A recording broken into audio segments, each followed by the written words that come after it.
Hi, we're here at NBAA 2025 to talk about maintenance training. And here at CAE, what drives our innovation is what the challenges some of our customers face.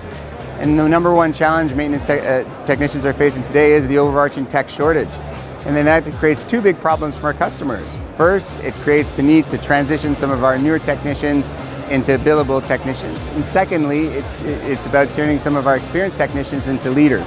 And as we think about that problem of bringing our leadership challenge, our CAE has developed professional development courses focused on mentoring and coaching that can help our technicians along that journey.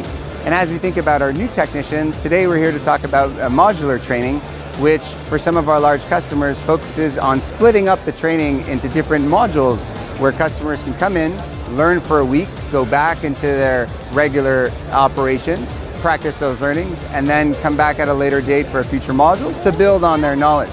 And as we think about all this, it's in the scope of flexibility for our customers. So we're launching today our online booking in our beta version at mxt.cae.com. So visit the site and come visit us at the show.